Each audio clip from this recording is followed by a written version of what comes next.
right, we're going to talk a little more politics today. Election day, that's right. We've got Joe Concha, Fox News contributor, Mark Simone, Hall of Fame WOR radio host, and Clay Travis, the Clay Travis and Buck Sexton Show co-hosted. Author of Balls, How Trump, Young Men, and Sports Saved America. I love that. You're going to come on the radio.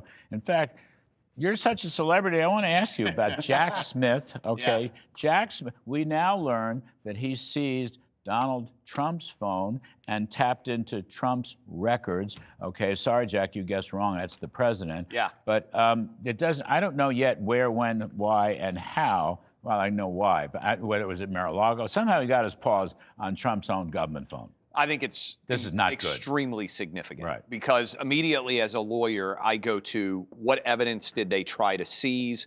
What data do they have to prove that he did this? And it becomes very, very difficult. We already know that there were 8 senators that they were also trying to tap their phones and be involved in their conversations. And 3/4 of the Republican Party. And to a large extent, when you're doing that, there is some form of written record that is discoverable of what you did, and so you can't deny it anymore. And I know we play the, can you imagine these shoes on the other foot?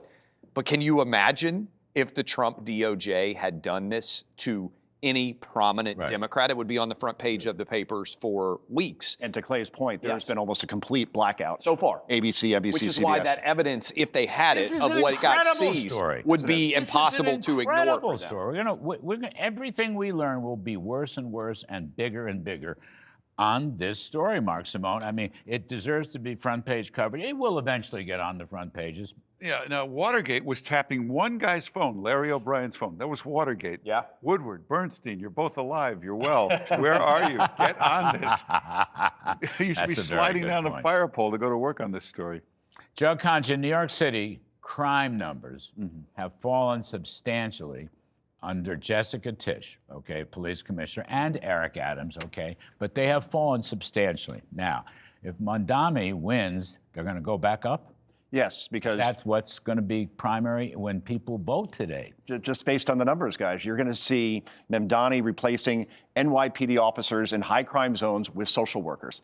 Guaranteed that that's going to lead to a spike in crime. Just in the overall image of Mamdani being somebody who hates police, called them racist, called them xenophobic, and just the symbolism of him being in office will embolden criminals to come back to New York City because they know that Mamdani is not going to be Rudy Giuliani 2.0, that we do know. I mean, Judge Clay, on that point, a lot of people believe Mamdani will win and will become the leading recruiter for the Republican Party. Yes. But if Andrew Cuomo wins, not so much. I think that's true. Look, not so much. If you want to look on the positive side, as we all sit here in New York City. I mean, Andrew may be the leading recruiter for lawsuits, defense cases, and God knows what. If Mamdani wins, I think it would provide a bit of a bolster. We talked about this, to the idea that that we could see from Elise Stefanik in the governor's race. She's going to save New York. I hope that is true. But what I think it will do on a national level is it makes AOC and Mamdani the face of the Democrat Party. There's a reason Obama's avoided endorsing him. There's a reason why Chuck Schumer and Hakeem Jeffries have been trying to keep distance. AOC and Mamdani play well in New York City. They do not play well in middle parts of the country that you have to win in order to take control of the House and the Senate. So on another related matter, Mark Simone, being the New York election expert that you are, did the Trump / Cuomo, I mean, Cuomo says he didn't endorse him, but Trump basically finally took a position yesterday, but he had been leading up to it. Did it come too late? And in New Jersey with Jack Ciattarelli, did the Tom Kean, former governor, used to be a very popular politician, does his endorsement come too late also? Yeah, I don't know how much his means. Trump endorsing Cuomo could actually hurt Cuomo. You know, well, a lot of Democrats hate Donald Trump. If he tells them to do something, they'll deliberately do the opposite. And, you know, they've been all over the airwaves saying, don't vote for Curtis. If you vote for Curtis, that's going to get Mamdani elected. Democrats might have sent an army out to vote for Curtis just to help Mamdani. We've never seen a race like this. Candidates like this. We got to hope nobody wins this race. It's horrible.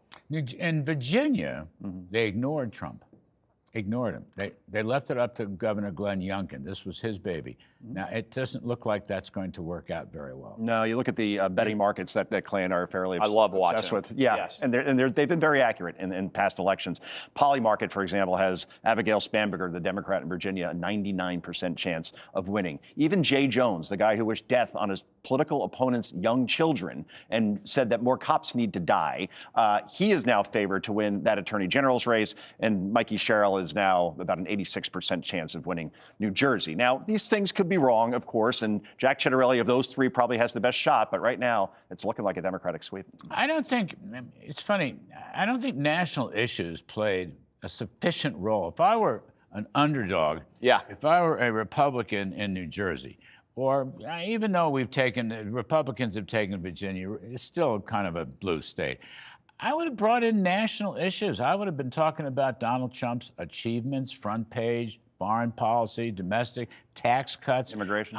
Immigration, the border. I don't think they made enough of that in New Jersey and Virginia. I think the challenge they're running into is if you voted Trump, you're actually really, really happy. And when you're really, really happy, you oftentimes aren't angry and motivated to come out and vote like I think the Democrats are.